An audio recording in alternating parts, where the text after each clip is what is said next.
Hi friends, welcome to R K facts for Telugu. ఈ రోజు మనం నైట్ లేట్ గా నిద్రపోయి మార్నింగ్ లేట్ గా నిద్రలేచే వారికి ఐక్యూ పవర్ అనేది ఎక్కువ ఉంటుందని కొందరు చెప్తుంటారు. అయితే ఇది నిజమా కాదా అనేది ఇప్పుడు ఈ వీడియోలో తెలుసుకుందాం. అయితే దీని గురించి సైన్స్ ఏం చెప్తుందంటే, ఇంపీరియల్ కాలేజ్ ఆఫ్ లండన్ లో 26,000 మెంబర్స్ పై చేసిన ఒక స్టడీ ప్రకారం నైట్ అవుట్స్ అంటే రాత్రి లేట్ గా పనిచేసి ఉదయం లేట్ గా లేచే వాళ్ళు మెమొరీ, రీజనింగ్, ఇంటెలిజెన్స్ టెస్టుల్లో మార్నింగ్ పర్సన్స్ కంటే బెటర్ స్కోర్ చేశారు. కానీ ఇది 100% గ్యారంటీ కాదు, ఎందుకంటే ఐక్యూ అనేది జీన్స్ అండ్ ఎడ్యుకేషన్ ఇంకా లైఫ్ స్టైల్ పై కూడా డిపెండ్ అయి ఉంటుంది.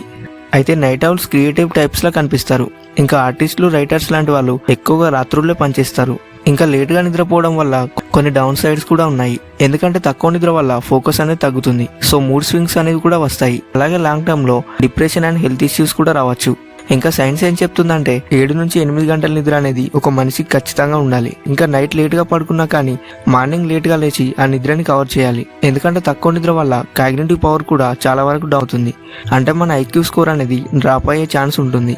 సో నైట్ లేట్ గా పడుకొని మార్నింగ్ లేట్ గా లేచే వారికి ఐక్యూ అనేది బూస్ట్ ఉండొచ్చు, కానీ నిద్రను బ్యాలెన్స్ చేయకపోతే వాళ్ళకి చాలా ప్రాబ్లమ్స్ అనేవి వస్తాయి. సో అందుకే మీరు ఏ టైంలో నిద్రపోయినా కానీ మళ్ళీ మార్నింగ్ లేట్ గా లేచి 7 నుంచి 8 గంటల నిద్ర అనేది కవర్ చేయండి. దీనివల్ల మీ బాడీ అండ్ బ్రెయిన్ అనేది సూపర్ ఛార్జ్ గా ఉంటాయి. అలాగే మీరు రోజు నైట్ ఏ టైంకి నిద్రపోతారు, ఇంకా మార్నింగ్ ఏ టైంకి లేస్తారు అనేది కామెంట్ చేసి చెప్పండి.